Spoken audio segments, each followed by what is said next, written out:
Donc, merci. Donc, je suis très content d'être parmi vous aujourd'hui. Donc, je vais faire une présentation sur la qualité microbienne par rapport aux pratiques viticoles et aux modes de production. Donc, présenter un petit peu d'un point de vue global sur le vignoble français, mais aussi de rentrer de manière opérationnelle sur des vignobles qu'on a analysés, vous montrer les résultats qui en découlent.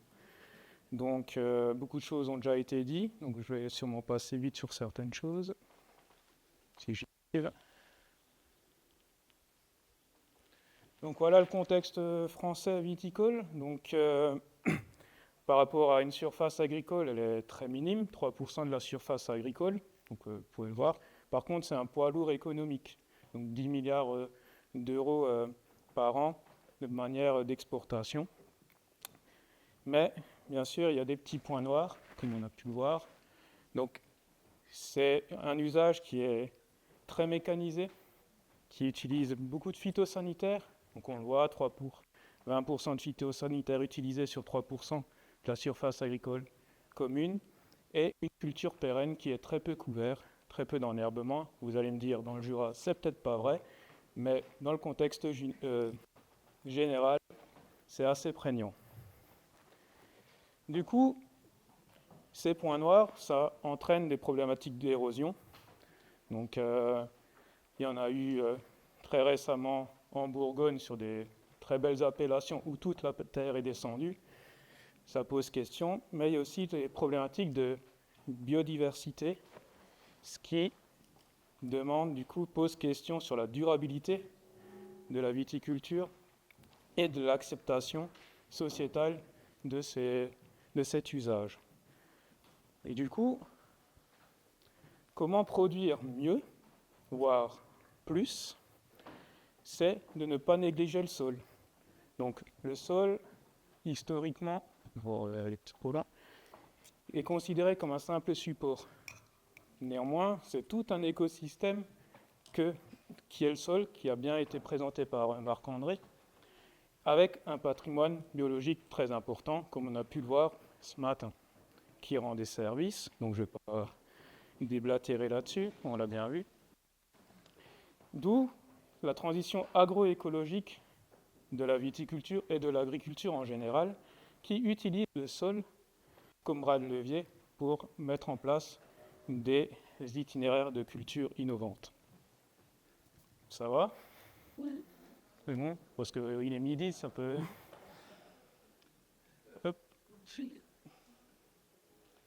Donc là, voilà une diapo qui présente la variété et la multiplicité du patrimoine biologique d'un sol, les micro-organismes, bien sûr, la masofaune, la microfaune, donc vous voyez la diversité d'un point de vue également de la taille, mais aussi du nombre d'espèces et de quantités. Donc il faut savoir que le sol, c'est la troisième frontière biotique de notre planète et qui représente, d'après des études assez récentes, 59% de la biodiversité de notre planète. Donc elle est vraiment importante. Donc là, un ciel étoilé, bien sûr, vous allez dire, les chercheurs, ils ont la tête dans les étoiles. Ce qu'ils nous racontent, c'est très diffus. Non, c'est juste pour vous montrer l'importance des micro-organismes. Donc le patrimoine, donc Hubert Reeves disait que dans 1 mètre carré de sol, il y a plus de micro-organismes que d'étoiles dans le ciel. Donc pour vous montrer vraiment l'importance des micro-organismes. Bon, c'est une redite de Marc-André Sellos, mais dans 1 gramme de sol, on a 10 milliards de bactéries, 10 millions d'espèces, en champignons également. Donc vous voyez l'importance de la diversité et de l'importance de leurs fonctions. Donc structuration du sol, dégradation de la matière organique, je fais de la redite, pardon.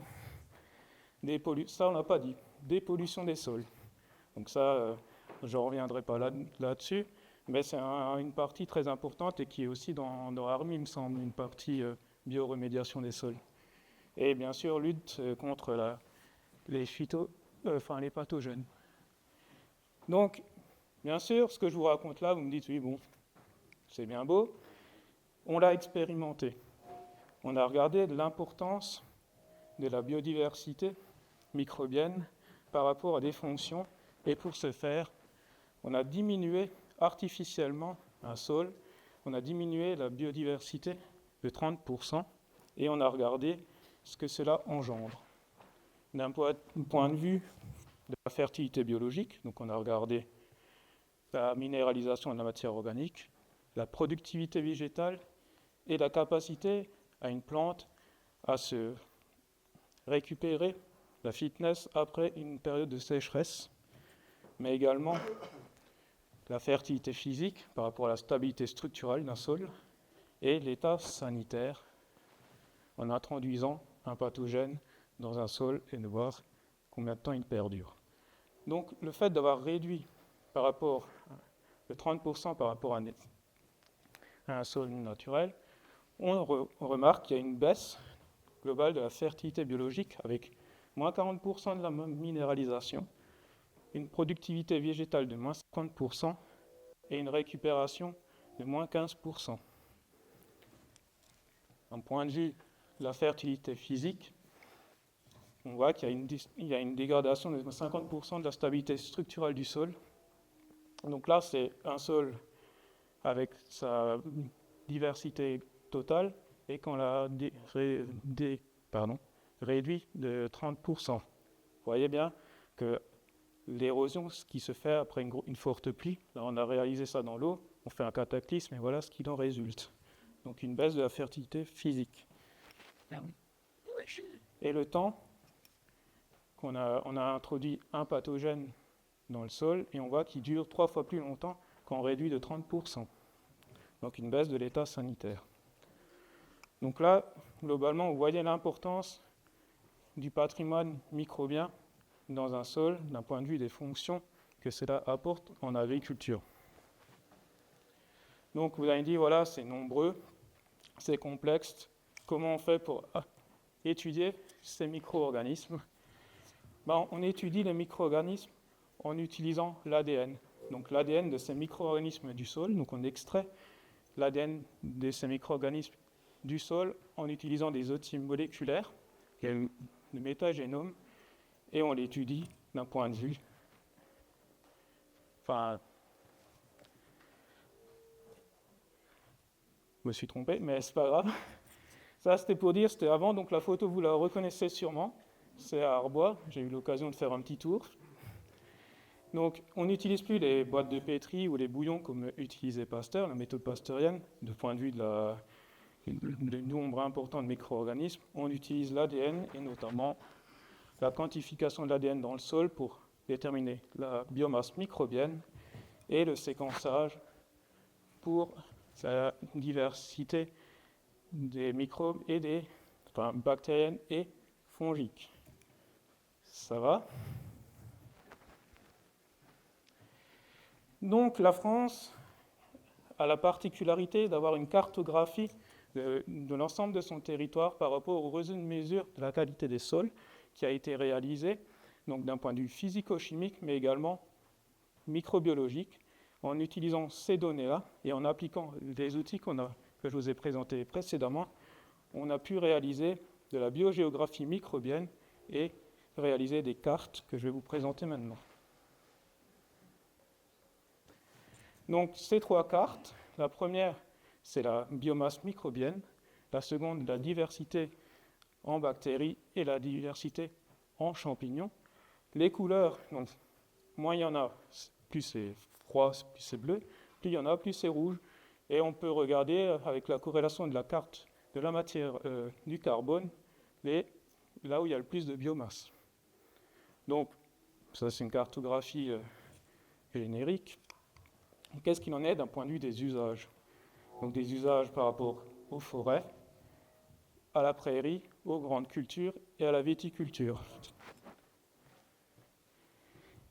En viticulture, c'est là où il y a le moins de biomasse que par rapport aux grandes cultures, aux forêts et aux prairies. Sur, bien sûr, l'ensemble du territoire français. En champignons, c'est l'inverse. C'est la vigne qui est en première position par rapport aux cultures, aux prairies et aux forêts. Et vous allez me dire les champignons. Et bien, les champignons, on revient comme sur la biomasse. Elle est réduite en vigne par rapport aux grandes cultures, aux prairies et aux forêts. Donc, on s'est aussi permis. Attendez, je vais vous expliquer. Hein. On va démêler la pelote petit à petit, assez rapidement quand même, mais avant, je vous ai présenté une diversité, et de cette diversité, on a regardé comment ils interagissent ensemble, les micro-organismes, pour voir si ils sont structurés ensemble ou si chacun fait sa vie. Donc là, on a le nombre de liens. Ça, c'est un micro-organisme, ça, c'est un micro-organisme. Si lui, il est présent, lui, il est forcément présent. Et ça, sur l'ensemble du territoire, pour regarder qui va avec qui joue avec qui. Voilà, pour voir aussi la diversité et la structure et l'emperménose. Voilà, l'interconnexion, c'est des réseaux d'interaction. Et donc, on a fait ça par rapport aux usages qui sont présentés ici. Donc, forêt et prairie, on voit qu'on a des choses très denses, très structurées, très interconnectées. Qu'est-ce qu'il en est par rapport aux grandes cultures?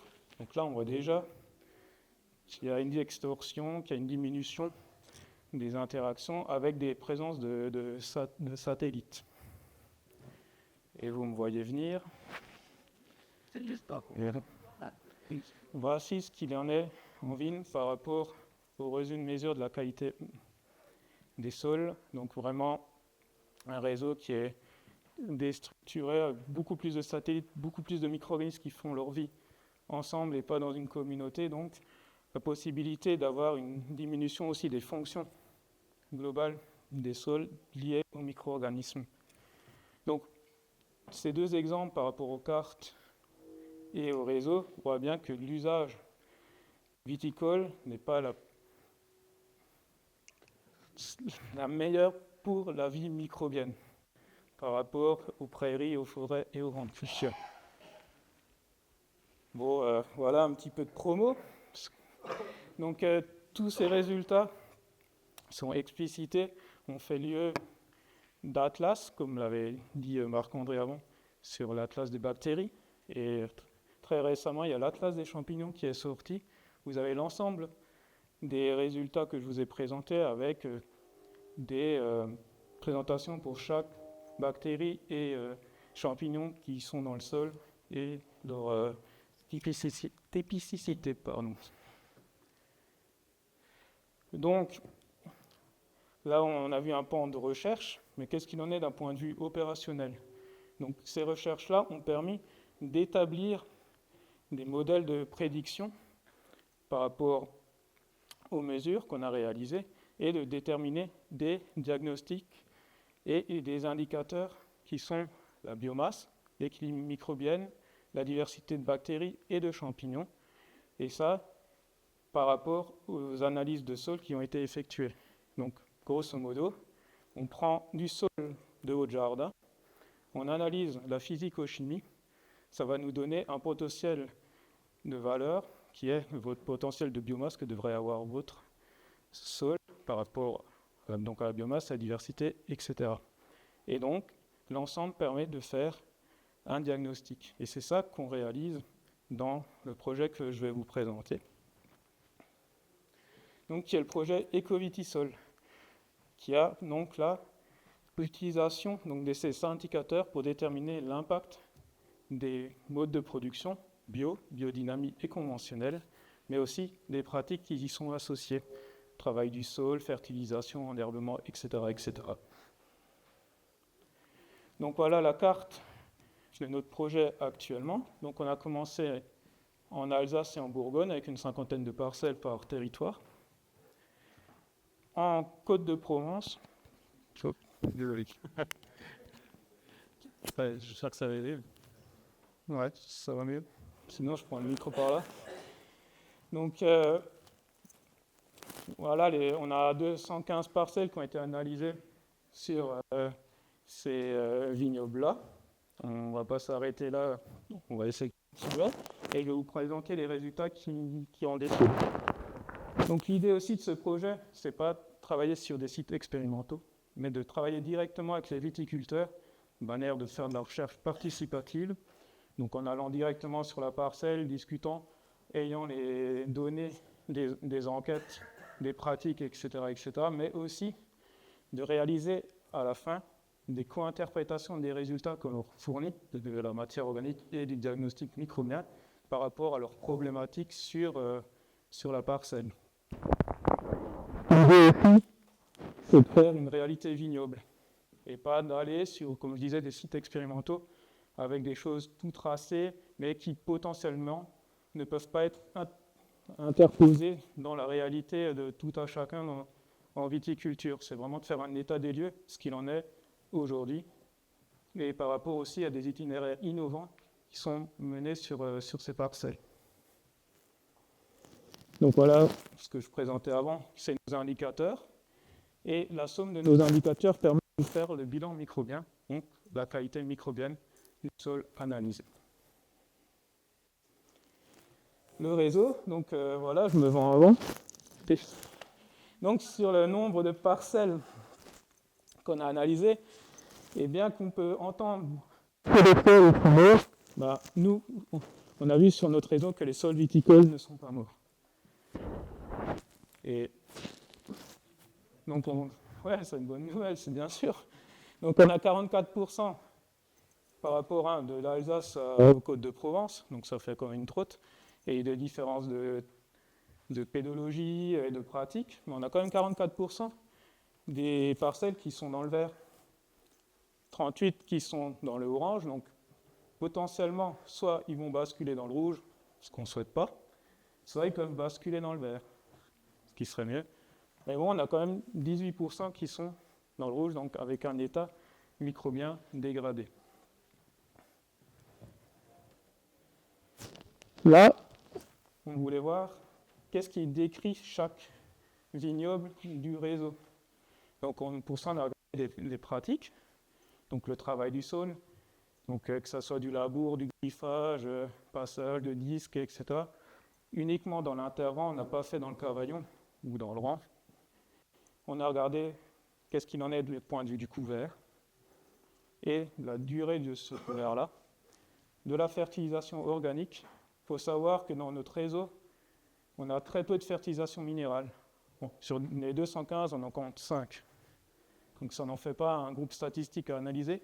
Donc on est resté sur l'apport de fertilisants de matière organique et aussi la restitution des sarments, de réintroduire les sarments, les bois de taille dans le sol, dans les intervents. Donc, d'un point de vue du travail du sol, on a l'Alsace qui travaille peu dans les parcelles qu'on a analysées. Côte-de-Provence, c'est moyen, donc on a une partie des parcelles qui sont travaillées, d'autres qui ne le sont pas. Et en Bourgogne, c'est quasiment systématique travail du sol. Il y a très peu de parcelles qui sont en enherbement. D'un point de vue de l'enherbement, donc l'Alsace a un fort enherbement, souvent avec une durée assez longue. La Côte-de-Provence, on a aussi beaucoup de parcelles enherbées, mais avec une temporalité qui est souvent assez temporaire, voire permanente. Donc, il n'y a pas de... C'est enherbé, mais on a une différence, soit certains enherbent pour plusieurs années, soit c'est cassé annuellement ou bisannuel ou resté que 6 mois. Donc là, on n'a pas vraiment de marqueur spécifique.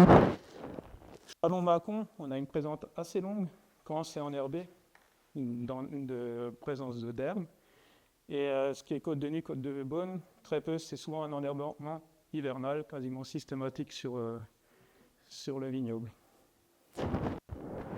Et par rapport à la fertilisation, donc l'Alsace fertilise peu par rapport à Côte-de-Provence et par rapport à Côte-de-Nuit, Côte-de-Beaune. Et la restitution des sarments, vous voyez aussi ce gradient, donc fortement restitué en Alsace, en Provence, un peu plus en Chalonnais, Mâconnais et très faiblement en Bourgogne, Côte de Nuit, Côte de Beaune. Et on a classé ça selon une intensification des pratiques, donc avec des pratiques peu intensives en Alsace jusqu'en Côte de Nuit, Côte de Beaune. On a aussi un petit peu regardé ce qu'il en est par rapport à la densité de cépages, donc de 4500 à 9000 pieds par rapport en Côte de Beaune. Aussi les largeurs d'interrang qui diffèrent beaucoup, de 2 mètres, 2 mètres 50 en Alsace à 1 mètre 25 voire 80 cm en Côte de Nuit, Côte de Beaune. Les rendements visés et aussi le type de vigne. Donc sur des vignes hautes, palissées en Alsace, 1,80 m. Quand je prélevais, je devais passer en dessous et je ne pouvais pas passer au-dessus. Alors que Côte de Nuit, Côte de Beaune, c'était l'inverse. Je pouvais passer au-dessus parce que c'est des vignes assez basses. Donc voilà un petit peu le paysage des covitissols dans les parcelles qu'on a prélevées. Et là, qu'est-ce qu'il en est du bilan microbien de chaque territoire? L'Alsace, 60% vert. Et c'est pas moi qui a dessiné ça, hein, parce que je pense que vous l'avez compris. Hein. On est venu me chercher exprès parce qu'ils avaient peur de... Provence, 49% dans le vert, donc c'est pas trop mal, même très bien. Et la Bourgogne, c'est sans appel vraiment beaucoup de rouge. Néanmoins, vous voyez quand même qu'il y a des parcelles qui sont dans le vert, donc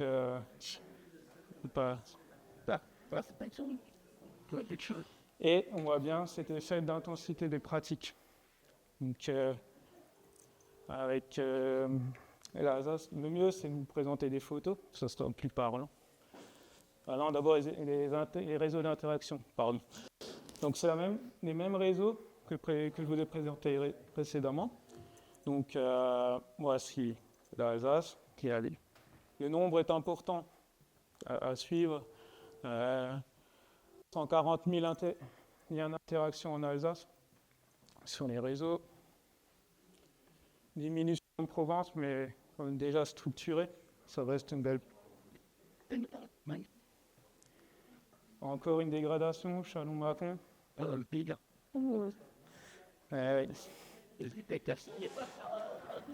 Côte de Nuit, Côte de Beaune.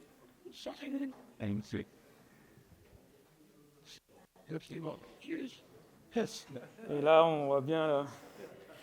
J'habite en Bourgogne, hein, du coup. Mais ça va, je me méfie pas encore trop. Donc voilà, en image. Donc ça c'est Côte de Nuit, Côte de Beaune. Donc on voit vraiment beaucoup de travail du sol. Donc que ça soit interrang, cavaillon, avec du butage, débutage, enfin très peu d'herbes. Et l'Alsace. Donc il y a aussi je ne suis pas rentré dans le détail, donc un interrang sur 2 en herbé, enfin des modulations qui font que, mais c'est vraiment là un point de comparaison qu'on a pu avoir, et grâce au modèle, on peut s'extraire de la physico-chimie, donc on peut comparer l'ensemble des territoires, et donc on voit bien là notamment l'influence d'un couvert et d'une restitution des sarments et tout ça, donc, que je vais vous présenter présentement. Donc voilà par rapport aux pratiques. Donc pour tous les territoires, vraiment pour vous montrer, on a aussi regardé donc des parcelles où il y a du travail du sol, donc pas uniquement du labour comme on a pu voir sur la photo. Hein. Ça peut aller d'un griffage qui est sur les 5 premiers centimètres à un retournement complet avec butage, débutage et on remet à plat, etc., etc. Donc on voit bien l'effet du travail du sol qui qui est délétère pour les micro-organismes. L'enherbement, donc un sol sans enherbement, bon, on a quand même 31% qui sont dans le vert. Hein. Dire tout n'est pas blanc, tout n'est pas noir, ça fait aussi des choses par rapport à la fertilisation, à un historique aussi. Un historique de la parcelle qui joue énormément. Parce que les micro-organismes peuvent évoluer très vite, mais il y a quand même le poids de l'histoire de la parcelle qui joue. On a un enherbement temporaire qui a 51% qui sont dans le vert et un peu moins dans le permanent. Ça nous interroge. Il y a un enherbement. Mais on a des études, la poursuite des covitisol montre que cette idée d'avoir un couvert qui est temporaire mais diversifié est meilleure qu'un enherbement permanent type terrain de football où il n'y a que du régras, où il n'y a aucune diversité végétale, serait beaucoup moins propice à une bonne qualité microbienne des sols. Néanmoins, le couvert est important. L'enherbement est très important pour avoir une bonne qualité microbienne. Après, pour l'améliorer, chercher d'autres leviers. La diversité floristique serait un de ces leviers, mais ça, on a des études qui sont en cours et on va essayer d'améliorer ça, ces connaissances. Et la restitution des sarments, qui est très bénéfique, on ramène quelque chose que les micro-organismes connaissent dans le sol et donc ça stimule. Et donc dans la restitution, hein, c'est pas on prend les bois de taille, on les brûle et on les remet dedans, c'est vraiment broyer, restituer au sol et après les micro-organismes s'en chargent. Hop. Et donc on va passer sur les modes de production. Donc, production conventionnelle, on a 29% qui sont dans le vert, 33% dans le rouge et 38% dans le orange. Qu'est-ce qu'il en est d'un point de vue des bio ? Il y a 42% qui sont dans le vert, il y a une augmentation du nombre de parcelles dans le vert et surtout, il y a une réduction de parcelles dans le rouge. Et en biodynamie, un peu plus de vert, encore une réduction des parcelles dans le rouge. Donc, on voit que les modes de production qui n'utilisent pas de phytosanitaires sont meilleurs que le conventionnel. Néanmoins, on a quand même du vert en conventionnel. Et ça, parce qu'il y a des pratiques qui sont communes à l'ensemble des modes de production et qui peuvent être aussi bonnes pour les micro-organismes. Mais là, nous, on va continuer à voir ce qu'il en est par rapport au mode de production sur l'ensemble des parcelles analysées qu'on est en train d'investiguer en ce moment. Donc en conclusion, les sols viticoles de notre réseau ne sont pas morts. Les typicités de pratique de chaque territoire influencent. Donc on voit bien le travail du sol qui est délétère, l'enherbement, et la restitution qui est bonne pour la qualité microbienne. Et les modes de production qui n'utilisent pas de phytosanitaires sont meilleurs que le conventionnel. Donc, l'idée, c'est de faire cette étude sur l'ensemble du vignoble français. On a prélevé l'année dernière à Saint-Émilion. Le mois prochain, on va en Médoc-Sauternes, faire exactement les mêmes analyses, voir ce qu'il en est d'un point de vue de leur spécificité viticole et de voir ce que ça donne pour l'ensemble du territoire. L'idée, c'est de perdurer jusqu'à 2030, pour faire continuer le côté méditerranéen. Mais le Jura nous intéresse beaucoup. Donc, on est ouvert à discussion pour mettre en place un projet éco-vitisol chez vous. Donc, voilà. Et aussi, on a été lauréat du prix de l'innovation environnementale. Et je vous remercie de votre attention.